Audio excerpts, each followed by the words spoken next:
Good morning everyone. Last class में हमने advantages, disadvantages and requirement for building tanks, ये 3 topic cover किए थे। आज की क्लास में हम बात करेंगे कैनाल इरिगेशन की। कैनाल इरिगेशन, ठीक है। सबसे पहले हम जान लेते हैं कैनाल। कैनाल को हिंदी में कहते हैं नहर। इसको हम 2 पार्ट में डिवाइड कर सकते हैं।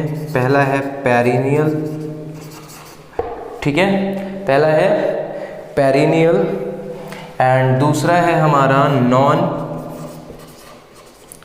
पेरिनियल। इसको हम फ्लड कैनाल्स भी कहते हैं, इसको हम इन्यूडेशन कैनाल भी कहते हैं, ठीक है। इसको हम 3 नामों से जानते हैं। पहला है पेरिनियल कैनाल, दूसरा है non perennial, flood canals and inundation canal. तीनों में से कोई भी आपसे पूछ सकते हैं डिफाइन द फॉलोइंग टर्म्स में, कि तीनों में से कोई भी आप इनकी डेफिनेशन बताइए। तो आपको इनकी डेफिनेशन याद करनी है, बुक में दी हुई है, आप याद करें। पेरिनियल कैनाल्स क्या होती हैं ये देख लेते हैं। पेरिनियल कैनाल्स जिसमें कि supply of water through out the year रहती है, ठीक है ना। यहाँ पर लिख लेते हैं supply of water through out the year, यानी कि पूरे साल पानी इसमें अवेलेबल रहता है, ठीक है। तो जिन रिवर्स में भी पूरे साल पानी रहता है उनको हम पेरिनियल रिवर्स कहते हैं, और जिन नहरों में यानी कि कैनाल्स में पूरे साल पानी रहता है उनको हम पेरिनियल कैनाल्स की कैटेगरी में रखते हैं। इसी का अपोजिट होता है नॉन पेरिनियल। नॉन पेरिनियल मतलब जिसमें साल भर पानी नहीं रहता, ठीक है ना। किसी एक पर्टिकुलर सीजन में पानी उसके अंदर आता है।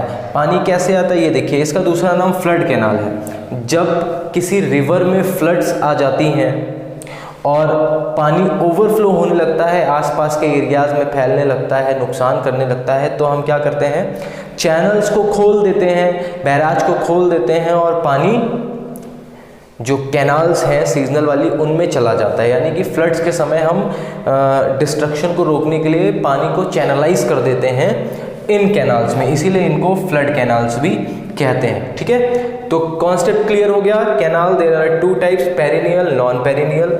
जिनमें पूरे साल पानी रहता है, जिनमें पूरे साल पानी नहीं रहता, किसी एक सीजन में रहता है, इनको फ्लड कैनाल्स और इन्यूडेशन कैनाल भी कहते हैं।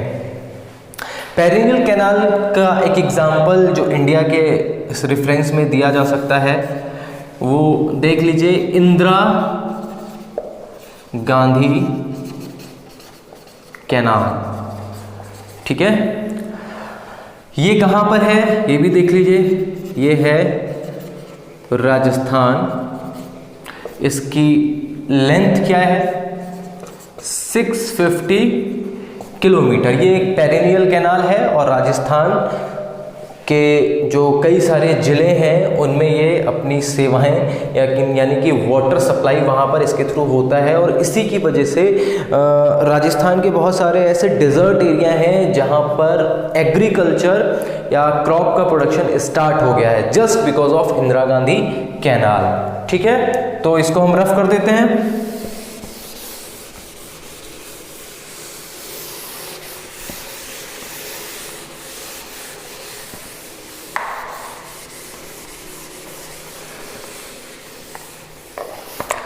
अभी हम पेरिनियल कैनाल टॉपिक को आगे लेकर चलते हैं। इसमें जो पहला टॉपिक है वो एडवांटेजेस हैं। पेरिनियल कैनाल के क्या क्या एडवांटेजेस हो सकते हैं, ठीक है। पहला है दीज कैनाल्स supply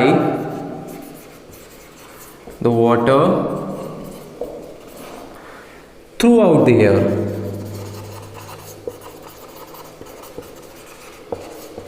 ये इसकी एक अच्छी बात है कि पूरे साल इसमें पानी रहता है अनलिमिटेड पानी हम यूज़ कर सकते हैं, कोई भी ऐसा कोई मना ही नहीं है पानी यूज़ करने के लिए। तो क्योंकि पूरे साल इसमें पानी है, ये इसकी अच्छी बात है कि हम कभी भी कोई भी क्रॉप जो उगाना चाहते हैं इसके थ्रू पानी लेकर ग्रो कर सकते हैं। ठीक है। दूसरा, प्रोवाइड्स चीप इंटरनल ट्रांसपोर्ट। ठीक है। नहरों के या कैनाल के थ्रू भी हम वाटर ट्रांसपोर्ट कर सकते हैं, छोटी छोटी दूरी तय कर सकते हैं। ठीक है, जो कि बहुत ज़्यादा कॉस्टली भी नहीं पड़ती हैं, सस्ती पड़ती हैं। बस दिक्कत यह है कि थोड़ा सा समय ज़्यादा लगता है। ठीक है। तो चीप इंटरनल ट्रांसपोर्ट के लिए भी हमारी जो पेरिनियल कैनाल्स हैं, क्योंकि इसमें साल भर पानी रहता है, तो ये बहुत ही हेल्पफुल रहती हैं। दे प्रोवाइड फर्टाइल एलुवियल सॉइल। देखिए, क्योंकि ये नदी से आती हैं, एलुवियल सॉइल के जो सेडिमेंट्स हैं जिनसे एलुवियल सॉइल बनती है वो भी रिवर में होते हैं। जब रिवर का वाटर चैनलाइज किया जाता है तो उसमें घुले हुए जो सेडिमेंट्स हैं वो भी चैनलाइज हो जाते हैं, पानी के साथ ड्रेन अवे करते हैं किधर, कैनाल की तरफ। फिर कैनाल में जब उन सेडिमेंट्स की ज़्यादा क्वांटिटी हो जाती है तो वो आसपास डिपॉजिट भी करने लगती है, जिसकी वजह से एलुवियल सॉइल का फॉर्मेशन होता है। और जिस जगह भी ये फॉर्मेशन होता है वहाँ पर फर्टिलिटी बढ़ जाती है। तो एक एडवांटेज क्या है कि दे प्रोवाइड फर्टाइल एलुवियल सॉइल। ठीक है। तो 3 एडवांटेजेस हो गए हैं। पहला, पूरे साल पानी होता है। दूसरा, चीप इंटरनल ट्रांसपोर्ट। और तीसरा, they provide fertile alluvial soil. Perennial canal के 3 एडवांटेजेस। रफ कर देते हैं इनको।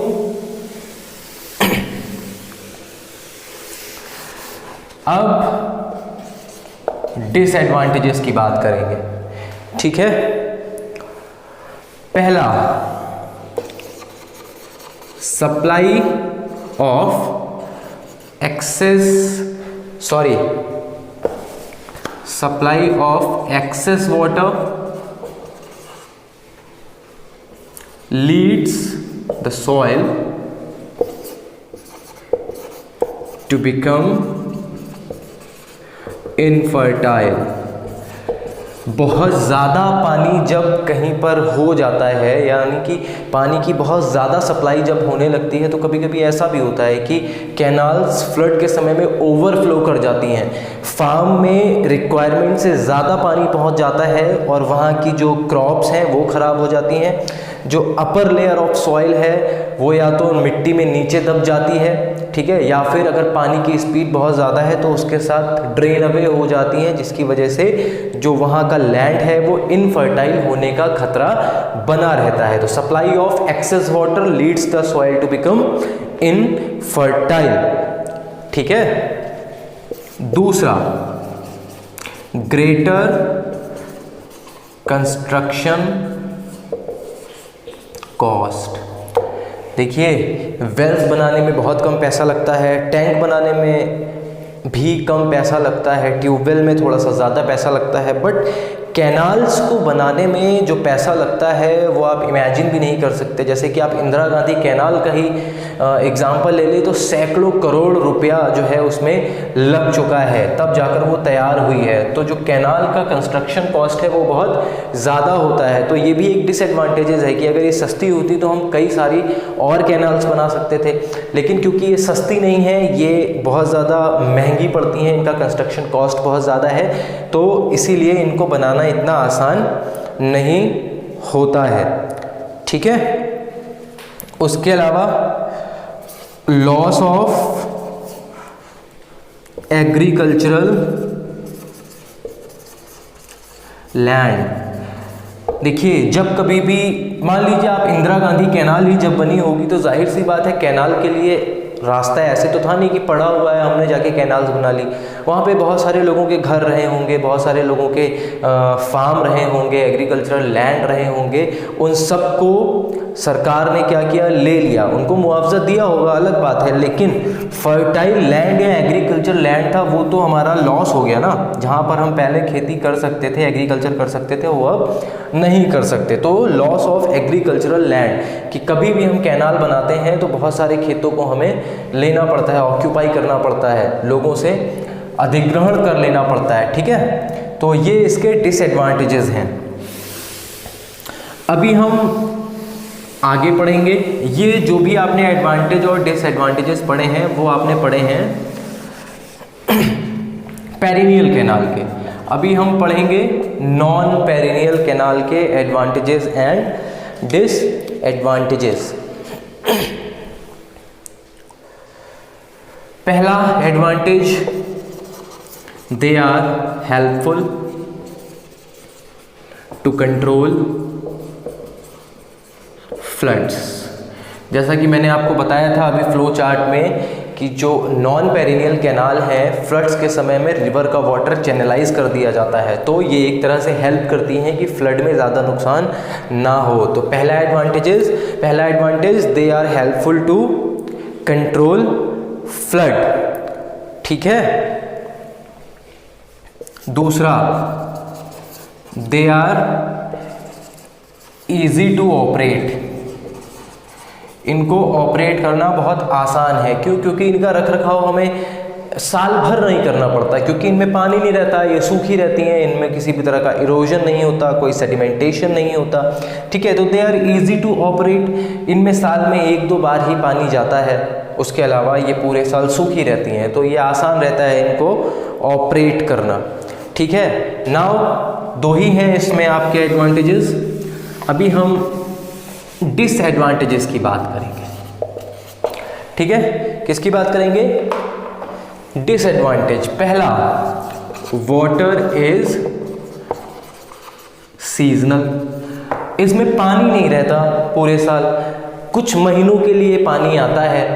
अब जो किसान जो हैं, जो फार्मर हैं, अगर वो साल भर एग्रीकल्चर करना चाहते हैं या फार्मिंग करना चाहते हैं तो वो इन पर डिपेंड नहीं रह सकते। क्यों नहीं रह सकते? क्योंकि इनमें पानी कुछ महीनों के लिए आता है। तो इस तरह से इसका डिसएडवांटेज क्या है कि ये है तो फार्मर को पता है कि हमारे बगल में एक कैनाल ड्रेन करती है, फ्लो करती है, बट उसमें पानी नहीं है, तो एक तरह से ये यूजलेस है। ये इसका डिसएडवांटेज है, ठीक है। दूसरा, there is no control on water supply। Control in the sense कि किसी तरह का कोई प्रॉपर एक पैटर्न नहीं है।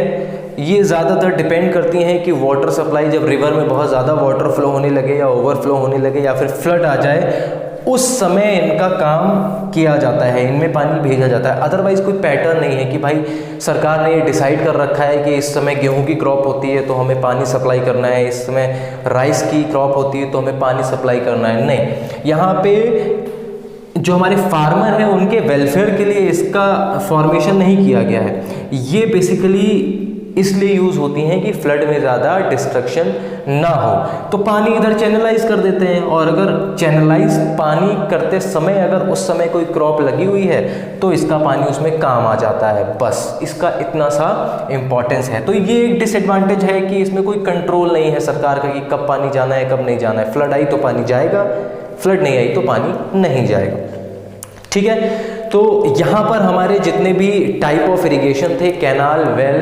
ट्यूबवेल और टैंक, वो सारे कंप्लीट हो गए हैं। आज के वीडियो में इतना ही।